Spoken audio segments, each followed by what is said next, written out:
What is up? What's going on? This is the Shop Talk Podcast for November 6th, 2018. This is episode 36, and once again, we are live from the workbench.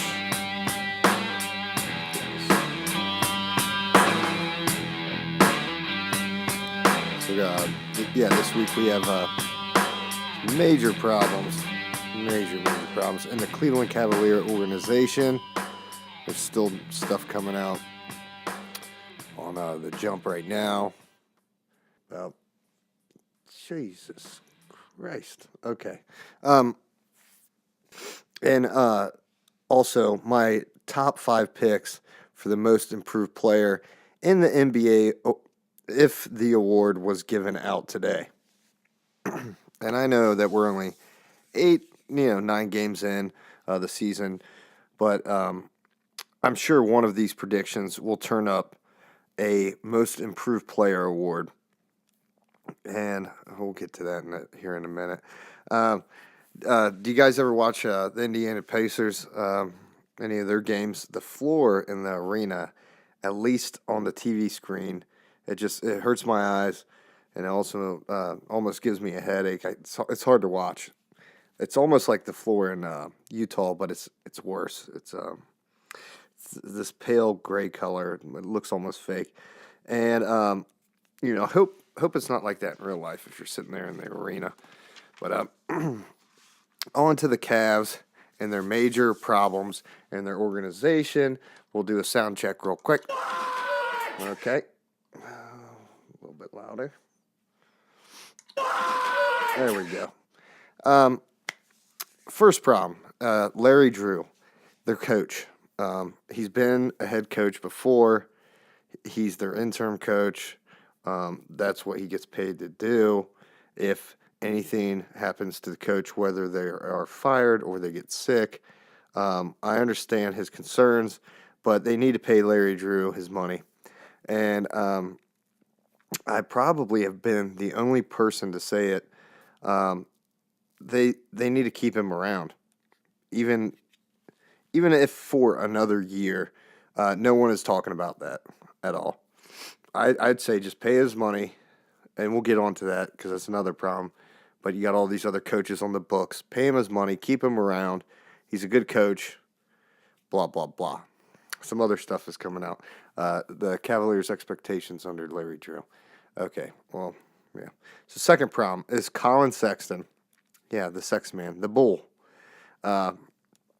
Reports came out recently that the veterans basically reported that they went to him, to offer their help in mentoring him, and he didn't want it. And they also claim, the veterans on the team also claim that he doesn't know how to defend the pick and roll, that he doesn't know how to play, and he doesn't know how to set up teammates as a point guard. He is a rookie this year. I think he may have just turned 20, or he's 19, something like that. So, and yeah, he's a week, in the season, basically. 2 weeks into the season. And I've said all along, Cavs need a distributing point guard, not a shoot-first point guard, which is all the point guards on the team, basically. I mean, what was it, last week? Larry Nance Jr., their power forward, which he can also play center. He's really 6'9". They have him listed as 6'10". He was leading the team in assists. Okay, so also,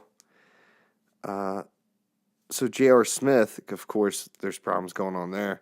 Put on his Twitter that Trae Young will be the Rookie of the Year.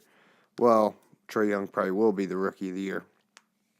And then also, the Nets, Jared Dudley came out to defend Sexton, which is, the veterans shouldn't be putting him out there on the chopping block like this. And he is a rookie, and there's different developmental, stages. Some people are more advanced than others. And just like the NFL, The speed of the game is so much quicker. Yeah, he needs to learn all these things. I think that he should probably take some of their advice. The veterans are mad though because, uh, of course, there's been reports even when Tyronn Lue was still there as their coach that they were not going to play the veterans. Then they started playing them. Then they're not going to play them again. Now under Larry Drew, and then they said they're not going to play them, but then they started playing them again.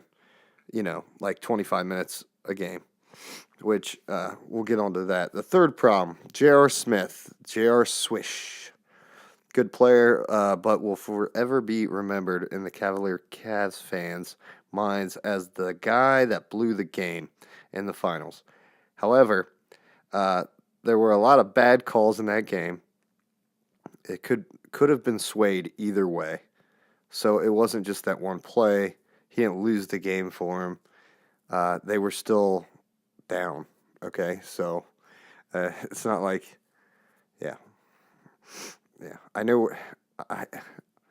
his mind wasn't out there, but actually, when they do play him this year, he plays pretty well. But I think they need to play whatever they come up with. They need to play those guys consistent minutes so those guys know what they're getting themselves into.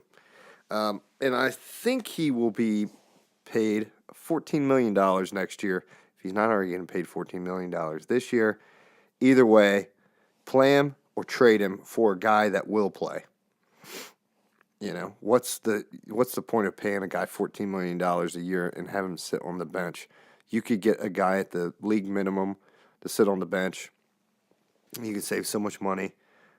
Do something as an organization as a whole.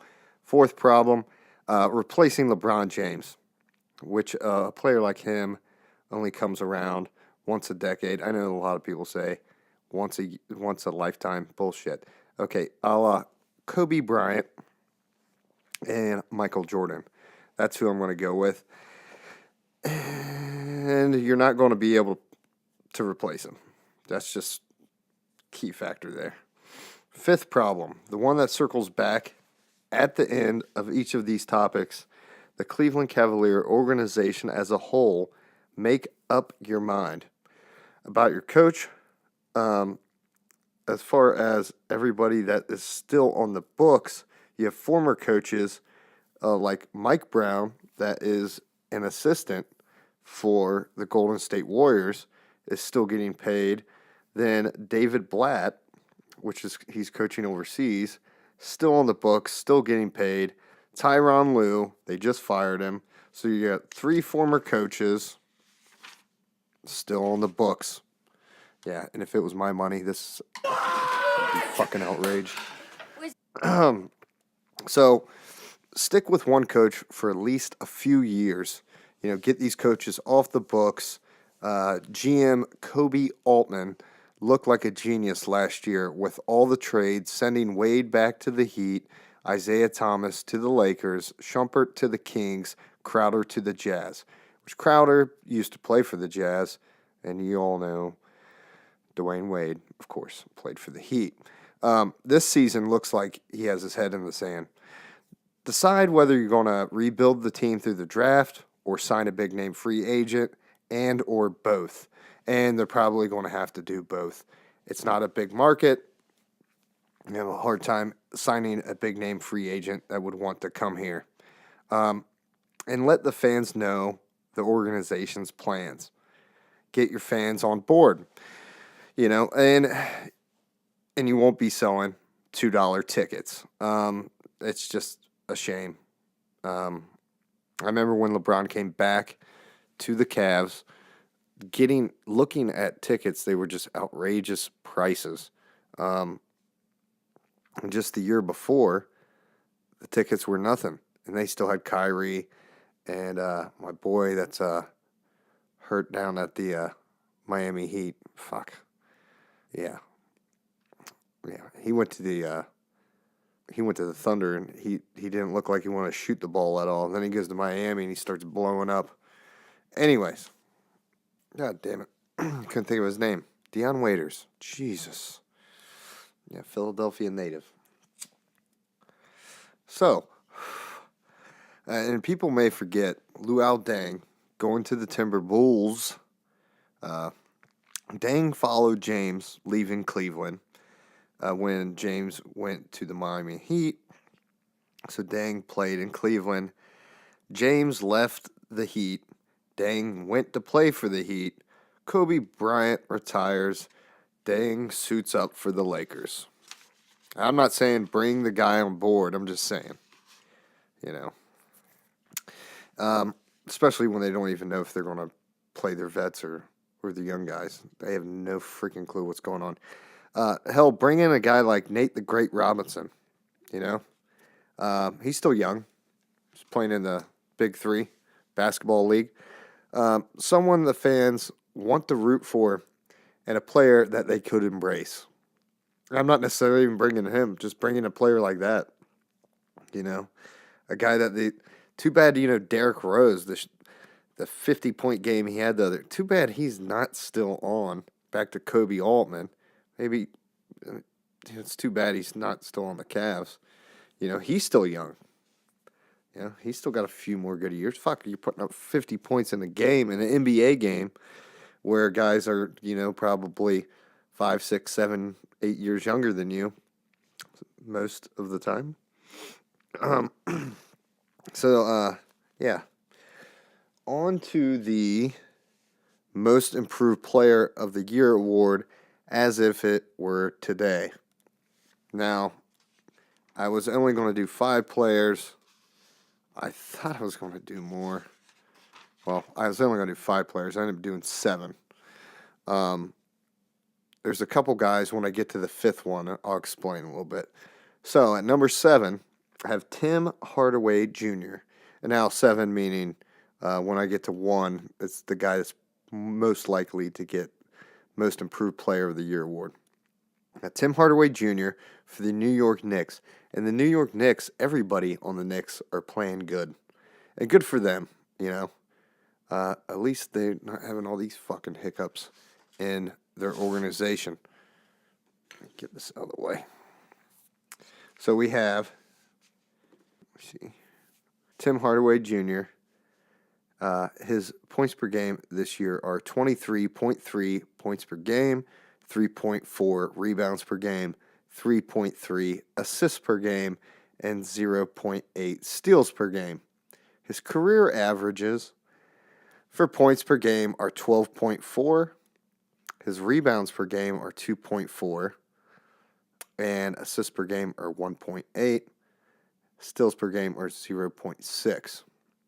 So he's double in points per game so far. And a lot of these guys, I'll read their stats, and yeah, they will taper off throughout the year. Okay, number 6. Josh Richardson for the Miami Heat at 21.4 points per game, 4.4 rebounds per game, 2.9 assists per game, and 1.01 steal per game. His career averages, opposed to 21.4 points per game, his career averages are 10.9 points per game, 3.1 rebounds per game, 2.4 assists per game, and also 1.2 steals per game. Now, here's where we get to number 5. And I thought there were going to be a couple exceptions to the rule here where I was basically going to pick out, well, because I thought, stat-wise, that Rodney Hood and Jordan Clarkson for the Cleveland Cavaliers were just above and beyond what their averages were from last year, and that's just not the case. They're almost identical. Now, I would expect them to go up. Obviously, there's troubles in their organization. They need to figure out what the fuck they're doing. One more. What? There we go. Who the fuck said that?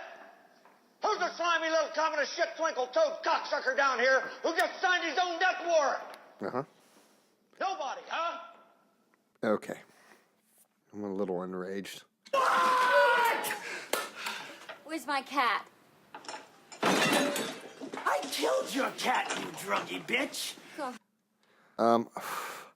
So at 5, we do have a Cleveland Cavalier, of course. Main in part, he's getting a lot of minutes and the start with James gone. To the Lakers is Cedi Osman. Yeah, whew. He is averaging 12.5 points per game, 5.4 rebounds per game, 2.8 assists per game, and 0.8 steals per game. His career averages now when they're coming up with this, I know they're doing the career average, but last year he was a rookie, but he's still knocking down some shots. So last year, now I don't know if they're factoring in this year too, because yeah, that's how I got my stats. So career is 5.1 points per game, 2.5 rebounds per game, 1.0 assists per game, 0.4 steals per game. So he is more than double in every category. And again, I thought Rodney Hood and Jordan Clarkson. Jordan Clarkson's averaging a couple more points per game, but he is in the other stats, you would think, basically he's playing probably a little bit more point guard last year, and he had some more assists. So on to number 4 is Malik Monk for the Charlotte Hornets. He has 13.4 points per game, 1.7 rebounds per game, 2.3 assists per game, 0.5 steals per game. And his career averages, which again last year was his rookie year, and his career points per game was 7.6, rebounds per game was 1.1, assists per game was 1.6, and steals per game was 0.3. So it is what it is. And some of these guys kind of jumped out the woodwork to me because I've just been watching a lot of the highlights lately. Yeah. I'd kill myself if I probably watched. I watch every Cavs game, almost every single Cavs game. There's a few years I didn't miss any games, but if I watched a full game this year, I don't know what I'd do to myself. Okay, so number 3 for the Pelicans is Nikola Mirotic. And don't worry, some of my pronunciations will get worse as the podcast goes on. This has been a big year for him, and I thought he was going to take a little bit of a setback with them signing Julius Randle. But Julius Randle's not playing as good as he could play at his potential. Really, the Lakers should have kept him. Found a way to keep him. They didn't. But, you got Anthony Davis that doesn't really want to play a true 5 position. But, in this positionless basketball scheme of things, he doesn't necessarily have to. But you still have Nikola out there, and he is averaging 21.8 points per game, 11.4 rebounds per game, 1.3 assists per game, and 0.9 steals per game. Almost double of what he averaged as a career. In his career points per game, he averages 12.1 points per game, 5.9 rebounds per game, 1.3 assists per game, the same as what he's averaging now, and almost the same 0.8 steals per game. To be honest with you, I think he's just getting a little bit more comfortable out there. Now, here's some ones that might stand out to you. And this guy is getting a lot more minutes because before with the Warriors, he was coming off the bench. And this year he is starting, I think the majority of the time for the LA Lakers is JaVale McGee. That's right. Shaq'd in a full fucking, yeah. Anyways, until they told him when he's with the Warriors, told Shaq, quit bullying him. Whatever. Bully ball. Okay. And to be honest with you, JaVale McGee is having a great year. I've been really watching his highlights and stuff. Now, for some reason, I didn't write down his blocks per game, but I think they're just either 1 or 1 point something. They're a little less than I thought they were going to be. Well, anyways, with his points per game, he is at 14.4 points per game, 7.5 rebounds per game, 1.3 assists per game, and 0.9 steals per game. His career averages, which were a little higher than I expected, were 7.6 points per game, 4.8 rebounds per game, 0.4 assists per game, and 0.4 steals per game. Now, he's really impressed me with his gameplay, and I haven't seen any stupid plays out there from him. So, and this is where it gets tough with the pronunciations, but I've already told you that. God damn it, we're only at 20 minutes. Good thing I don't have to do a whole hour. And by the way, if you can guess this beer, it's the most imported beer from Germany that I'm drinking. I haven't had one in a long while, and it's not Heineken because they're from Holland. So you guess it. I won't tell you. I'm not even going to try to attempt to pronounce his first name, but his last name is I think it's Blajinka. I'm going to get that all fucking wrong. Played for the Minnesota Timberwolves last year. Is playing for the Sacramento Kings this year. And I tell you what, he's all over the highlights. I'll tell you that. He is at 14.4 points per game. And actually, before I get into all that stat-wise, he was the first person I thought about when I was going to do this. If that tells you anything. Okay?